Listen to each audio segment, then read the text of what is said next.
Commonwealth's attorneys and I have concluded that the NCAA sanctions were overreaching and unlawful. Someone's got to develop a product that you and I, as a consumer, are going to want to buy. The country needs a comprehensive energy plan. Welcome to For the Record. We are pleased to be joined right now by the 5th Congressional District Representative for the United States Congress, Mr. Glenn G.T. Thompson. Congressman, thanks for being here. Andrew, my pleasure. Thank you very much. We'll start with the easy stuff, the midterm elections. It was a big win for Republicans. Congratulations on being elected to your fourth term as well. Well, thank you. It was a good night. It was a challenging campaign, I think, all around. I was very pleased at the end of the night personally with my campaign. First of all, we always have to start there. The fact is, I represent 16 counties. I won all 16 counties, won by a margin of just about 64%. Some of the counties took over 80% of the vote, and so I'm very thankful for the support that is out there. Kind of fulfills my philosophy that your first election you got to win, and every election after that you have to earn, and you do that by working hard, doing the right things, and communicating. And overall, it was a huge night for Republicans all across the country. What does that say with what the Republicans were able to gain, not only in the Senate, but the House? What does that say about the national aspect of the country? Well, I think it just speaks to the dissatisfaction with the leadership, Democratic leadership in Washington right now. And I think that's a message that the Republicans and certainly Republican leaders need to pay attention to. The voters do pay attention. They know that elections have consequences, and they will impose their will if they're dissatisfied where they see a lack of leadership, whether it's being unresponsive at all to needs, and I think that's largely what the United States Senate was happening under Harry Reid's direction, or very dissatisfied with, decisions and leadership and executive orders coming out of the White House. Now, with that Republican wave, as some people have talked about, and the national media has talked about it ad nauseum. What does that exactly say that the Obama administration has still tried to push some of their executive decisions through? Well, it says that Barack Obama is not Bill Clinton. Bill Clinton, if we learn from history, and you have to. I mean, if you don't learn from history, you risk repeating it. And I think President Obama could really learn from what happened to President Clinton. President Clinton became a pragmatist in his second term after Republicans had taken control of the House and the Senate.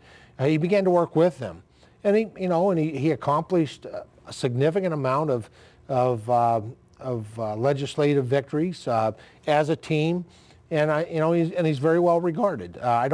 Unfortunately, right away, it's almost. President Obama kind of fell back on the premise that maybe he hasn't been liberal enough. He hasn't pushed as extreme enough. He hasn't done as many executive orders as he felt like he should have been doing. And I don't think that's a recipe for success going future. I'm hoping that he changes his approach. I'd love to work with him, especially on areas, such as education, certainly on critical issues. I've been in a leadership position, such as reducing the suicide rate among our military. There's many things we could work on together. Isn't that kind of the crux of the issue with American politics a little bit? Because even when Republicans are in, they say you have to rally the base. I know Newt Gingrich was one of those that you always have to rally the base. He called Mitt Romney too moderate. Isn't that something that American politicians have to get over in Washington to actually come together, and that's what the people want? Well, I think, yes, but from the standpoint of, I think you have to define what the base should be. And the base should be bringing together a majority of the American people, listening to the majority of the American people of what their issues are. What are their priorities? What are their concerns? For me, that's something I work on each and every day. When I'm in a district, I'm all over the congressional district. My car's not quite paid off yet. It's got 238,000 miles. All of it's servicing the district. It's listening what the needs are, and then zeroing in on those needs. So by defining the base, if you listen to the majority of American people, and that is Republicans and Democrats, independents, and people that are not registered to vote even, it's jobs. And so when we start to focus on things that are really out there on the edge, we really need to be looking at jobs. We need to be looking at energy independence. We need to look at the fiscal viability and sustainability of this country in terms of the debt. And we've done some good things on that, and on saving Medicare and Social Security. Because I think most people know those programs within 10 to 20 years are really looking at financial bankruptcy, and we need to show leadership. Going back to the job aspect right there, Pennsylvania, Marcellus Shale, always a hot topic. You're on a couple committees in Congress that deal with those issues. Marcellus Shale, there's always companies that look to cut corners. How do you prevent companies from cutting the corners to make sure that actually stays a safe and viable technology for Pennsylvania, New York, the Ohio region? Well, I think you accomplish that by showing that there's consequences to bad behaviors. And there is in Pennsylvania. The Department of Environmental Protection, and I have worked with, obviously I'm at the federal level, that's the state level, but that is where by law the jurisdiction for oversight in the natural gas industry lies, is at the state level. It's incredibly important to me, so I have formed a pretty strong relationship with all the secretaries of the Department of Environmental Protection, going back to the Democratic administration of Ed Rendell with Secretary John Hanger, who became a friend of mine, and as we work together on natural gas issues. And I'm very proud of what DEP has done across both a Democratic and a Republican administration to really put in place what are common sense but high standards in terms of the production of natural gas. That we're protecting life, we're protecting the environment, but we're also protecting the economy. We're advancing the economy by making use of this wonderful resource that God has given us. That's how you do it. And when I get reports, I read reports about companies wrongdoers have been caught, they've been fined, some of them put out of business. I have to say that that's good for the industry. Actually, it's good for the Commonwealth. It's that enforcement, that level of accountability. Have you had a chance to speak with Governor-elect Wolf? I have not had an opportunity to do that yet. I look forward to it. All right. Good stuff from Congressman Thompson. We'll be right back. We'll talk CIA torture report. We'll talk defense spending. And of course, we will be talking healthcare. You are watching For the Record on WHVL. Welcome back to For the Record. We are talking politics with Congressman Glenn G.T. Thompson from Center County. Congressman, the CIA report, that's all in the news. Yeah. I'm just going to be blunt with this one. What was the point of the report? Politics. Definitely politics. This was done by just the Democrats, led by Senator Feinstein, chairs the Senate, Intelligence Committee. I'm very disturbed by this report that came out. I think it put American lives at risk. I believe that it needs to be oversight with absolutely every aspect of these programs, the intelligence programs that the CIA is responsible for. My understanding is that there is, and including Senator Feinstein's committee that she chairs, and then we have a House committee that, and together they have purview and responsibility. They have oversight. They review these programs and approve them. And if there are folks if there are members of the CIA or whomever who break the rules, who break our laws, who overtly cross over the line, then they should be held accountable. That happened towards the waning days with Abu Ghraib, the prison, where I think we had 11 members of our military who were prosecuted and convicted.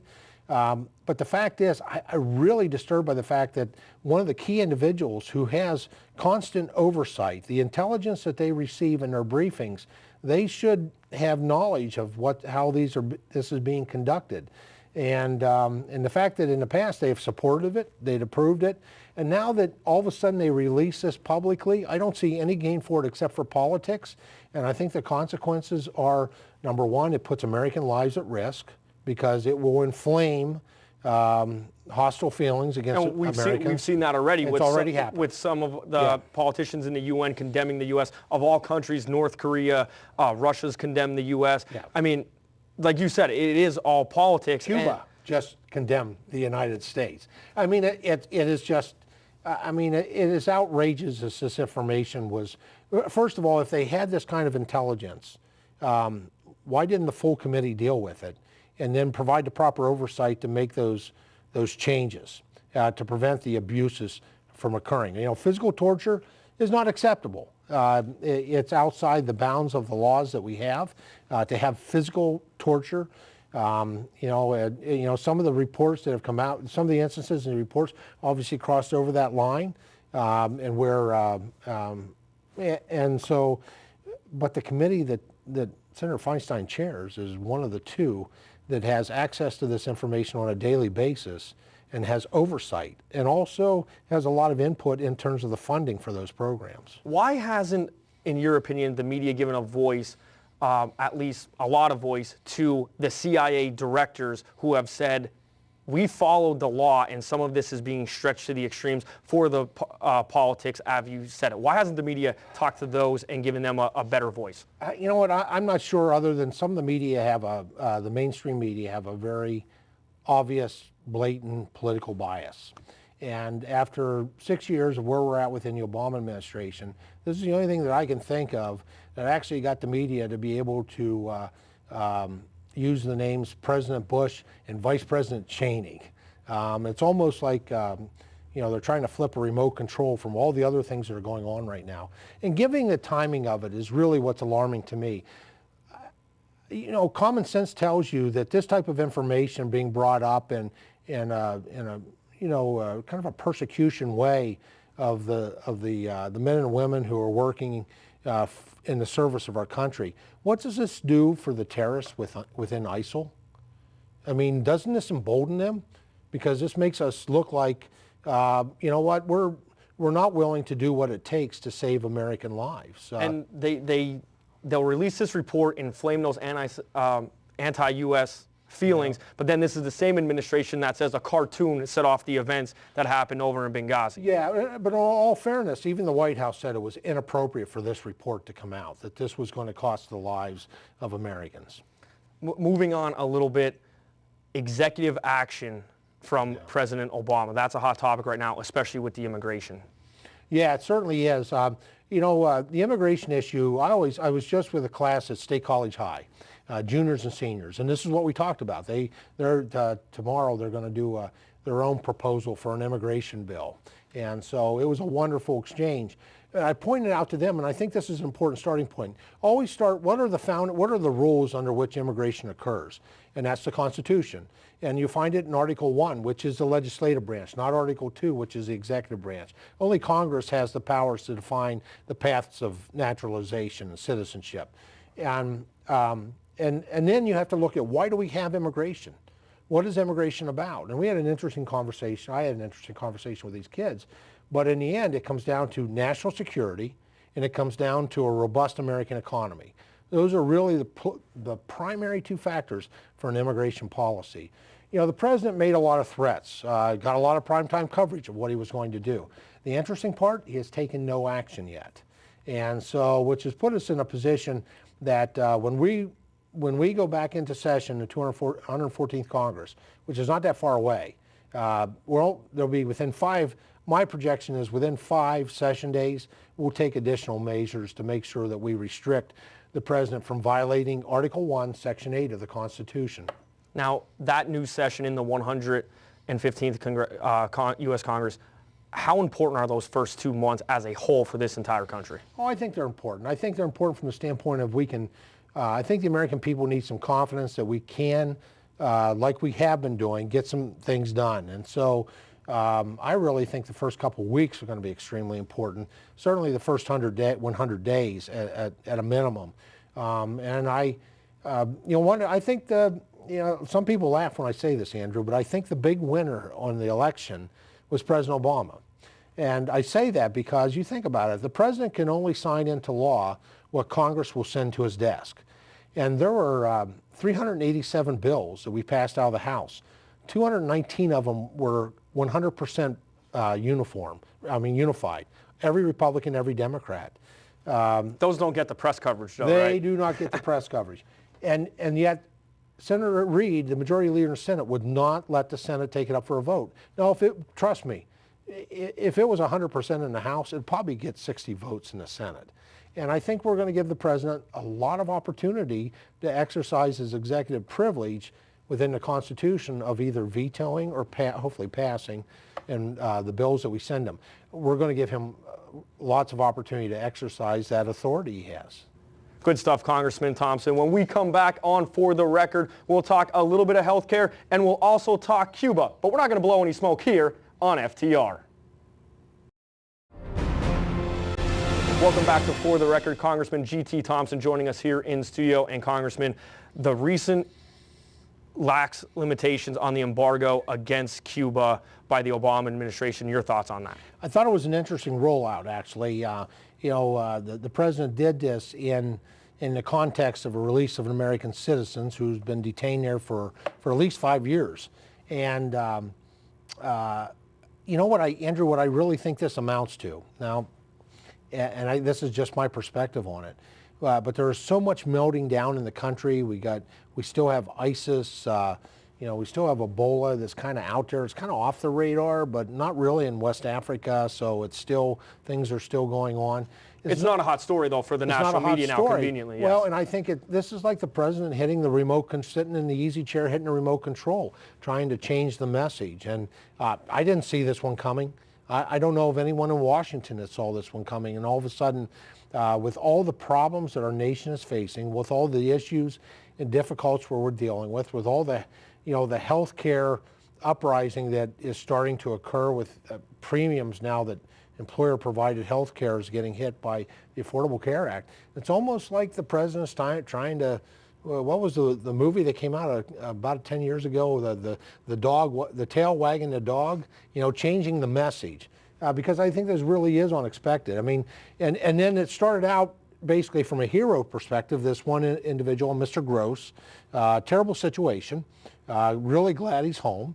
But then all of a sudden the story expands after that first moment, and not only do we're back at a Bergdahl moment where now we're releasing 3 Cuban spies from the United States. So it starts out, it's a 3-1. That doesn't seem like real fair odds for exchange. Does that show the lack of fear? I don't want to say fear that other nations should fear the United States, because I don't think they should. But does that show that maybe the administration lacks teeth, that they have to go through this big embargo lift against a country that's literally and that was the next part of it that we heard about. All of a sudden we're going to ease 50 years of restrictions that were put in place by John F. Kennedy. I don't think other nations should fear. Nations should respect each other. But bullies and thugs, we should conduct ourselves in a way that you're darn right they should be intimidated by the United States of America, bullies and thugs. The family who still runs that country, by the way, they did put nuclear missiles on that island. That is still the same family that's in charge down there. They allowed missiles to be put there by Russia, who, there's a country that's acting up. Well, they weren't a threat 2 years ago. Remember President Obama making fun of Mitt Romney. But look where that went. Yeah, tell that to the folks in the Eastern European bloc that are now experiencing a return of the Russian bear. We could go on all day about that topic, but let's get over to the health care. You brought up insurance premiums. I know personally speaking, it's For the Record, I'll just say it, my deductible went from $0 to $1,200, and my premium also went up.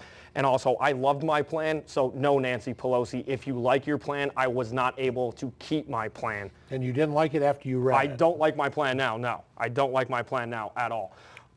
The health care, is it going to survive? I mean, there's always these court cases. Well, it's up to the American people. It always is. And I think a sign that something needs to be done.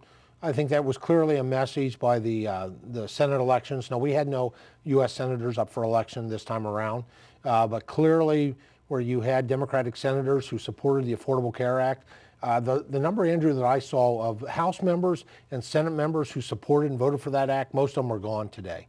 Large majority have been removed from office since that passed. So if the feedback from your employer in terms of election results is a metric to look at pass or fail on a piece of legislation, the Affordable Care Act has failed.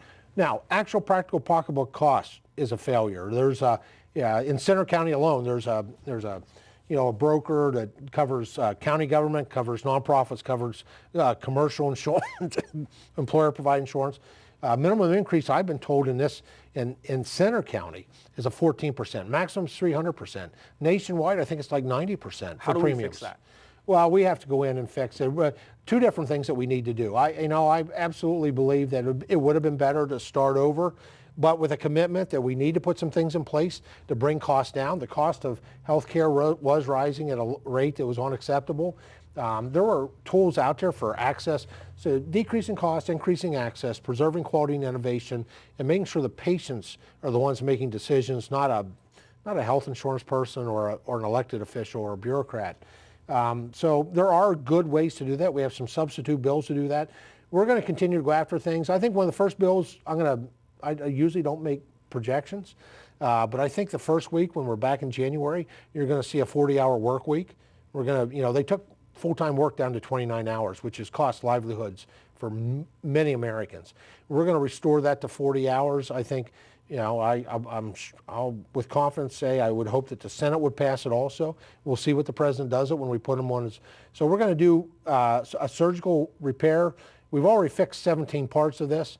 I think you're also going to you're going to see a bill to repeal the whole thing. I think we'll see where the Senate's only going to need, because it is a tax now, as far as the Supreme Court. I think the Senate. John Roberts with the vote on that. You got that. So the Senate can pass that with 51 votes, which I think there'll be votes to do that. The president will veto it. Do we have the votes to override a veto? It's doubtful, but we'll see. We'll close the show out with a bang. We'll go into the military spending. One of the things that we talked about off camera was the submarine fleet in the U.S. Yeah, I had an opportunity to sit down and have lunch this past week with the Chief of Naval Operations, who this admiral actually is originally from Butler County. He's a Butler County, Pennsylvania boy, along with another admiral who works for the Congressional Office. Who's a constituent of mine in Freiburg, Pennsylvania, Clarion County. Our submarines are fastly aging out, and they are incredibly important for the national security of our nation. Many other countries have stepped up what they're doing with submarines. And the submarines do a whole lot more than security. When you look at telecommunications, the cable network, maintaining that. And so it's something that we really need to step up. I think we took some good steps with this past bill we passed last week, but we need to be vigilant on our investments there. And we got a lot of good Pennsylvania companies making parts that go into those submarines. Congressman Thompson, thank you so much for being here, and thank you for joining us here on WHBL's For the Record.